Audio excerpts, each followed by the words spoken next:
तशरीफ रखिए।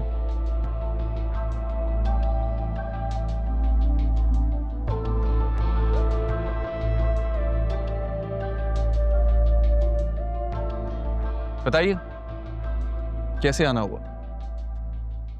इस एरिया में हमारी प्रॉपर्टी है। हम पाकिस्तान में थे नहीं तो उस पर कुछ लोगों ने कब्जा कर लिया और अब खाली नहीं कर रहे।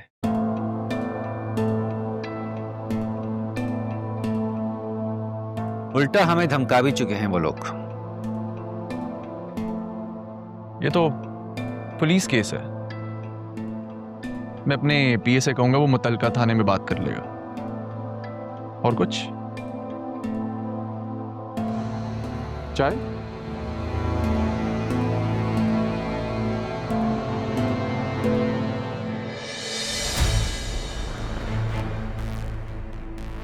आपको देखकर मुझे अपना अम्मी,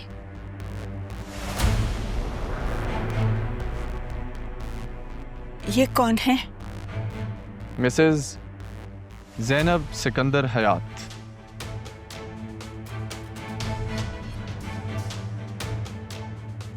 आपकी बड़ी बहू।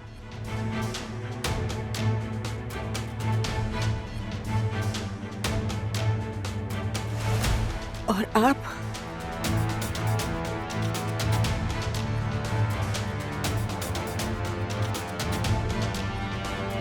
अरमान सिकंदर हयात।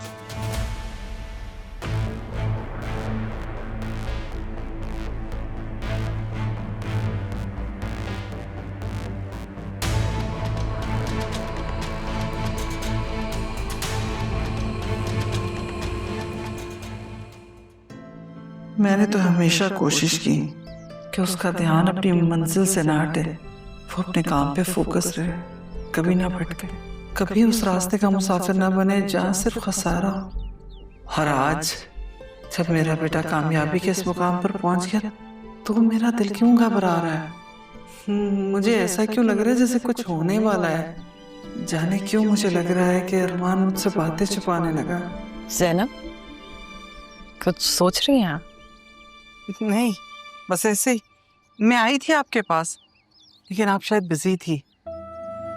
मैं अरमान और राहा के बारे में कैसे पूछूं? क्या हुआ? परेशान क्यों लग रही हैं?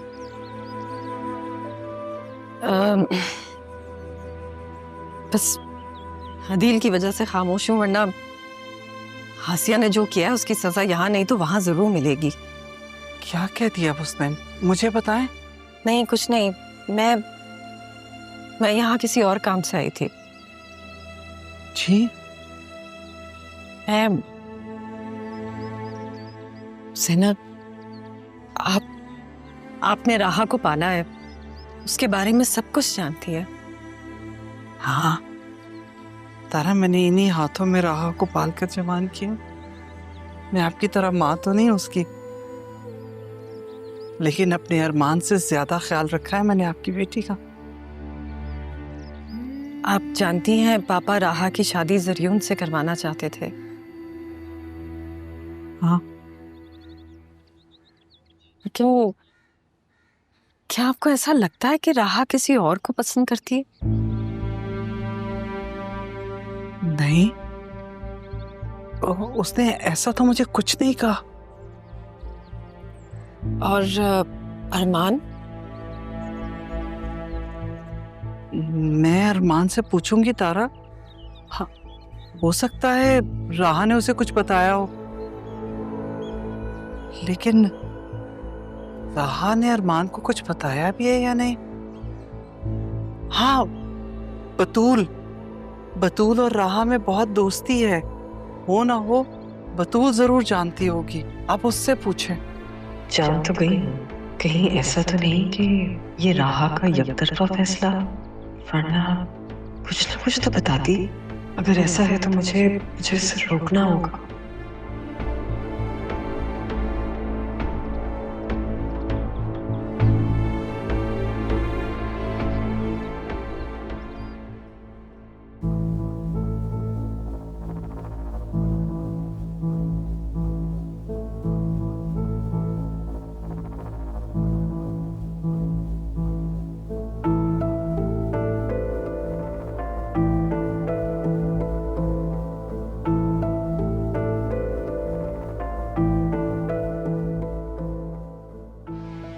पता नहीं लड़कों की प्रॉब्लम क्या है, को पता चल जाए तो इग्नोर क्यों करते हैं। काशिफ पहले मुझसे कितना पागल था शादी के लिए, और अब एक बार भी राब्ता करने की कोशिश नहीं की इसने। क्या करूं मैं इसका?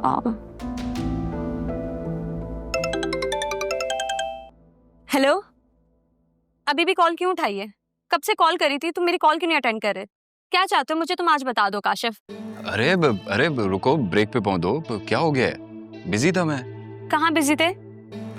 मैं मम्मा को मनाने में बिजी था तुम्हारे लिए। कि अम्मी को? सच कह रहे हो तुम? मैं झूठ क्यों बोलूंगा। और पता है, बाबा की तारीफ के बाद ना मम्मा थोड़ा थोड़ा एग्री हो गई है। बहुत जल्द तुम्हारे घर रिश्ता लेकर आएंगे हम। काशिफ, तुम सच कह रहे हो? कब आएंगी तुम्हारी अम्मी? बहुत जल्दी। अभी तो मम्मा और बाबा के साथ ऑस्ट्रेलिया जा रहा हूँ। जैसे ही वापस आते हैं सीधा तुम्हारे घर। क्या ऑस्ट्रेलिया? क्यों? क्या मतलब क्यों? सेटल नहीं होना ऑस्ट्रेलिया में? हो, बाबा ने मेरे लिए घर देखा है, वही देखने जा रहा हूँ। शादी के बाद हम वहीं शिफ्ट हो जाएंगे। क्या हम वाकई ऑस्ट्रेलिया में रहेंगे और तुम अपना घर पसंद करने जा रहे हो? मुझे यकीन नहीं आ रहा, मैं नहीं मान सकती। कर लो यकीन, तब तक मैं ऑस्ट्रेलिया से होकर आ जाऊं। कब आओगे? अब जाने तो दो, एयरपोर्ट पर हूँ, बस अब थोड़ी देर में फ्लाइट है। काशिफ, तुम मिलकर तो जाते ना, ऐसे कौन करता है? तुमने ही तो कहा था शादी से पहले तुम मिलना नहीं चाहती। मैं तो तुम्हारी बात पर अमल कर रहा था। हाँ, वैसे मैंने ही कहा था, क्योंकि मैं ऐसी वैसी लड़की नहीं हूँ। अच्छा चलो, फ्लाइट अनाउंस हो गई है, मैं मिलता हूँ फिर आकर तुमसे। ख्याल रखना अपना। अच्छा ठीक है, तुम भी अपना बहुत सारा ख्याल रखना। ओके, अल्लाह हाफिज, बाय। क्या सीन है बेटा जी, तुम तो यही हो, तो ये ऑस्ट्रेलिया कौन जा रहा है? इतने मैसेजेस, इतनी कॉल्स, तंग आ गया था। और जब ये लड़कियां शादी की बात पे अटक जाए ना, तो इनसे फासला कर लेना चाहिए। आप बताएं कैसे आना हुआ? अच्छा, मैं तो ये बताने के लिए आया था कि मेरी एक बिल्डर से बात हुई है जो इस घर में इंटरेस्टेड है। अरे यार, तो पहले बताना चाहिए था ना, पहले क्यों नहीं बताया मुझे?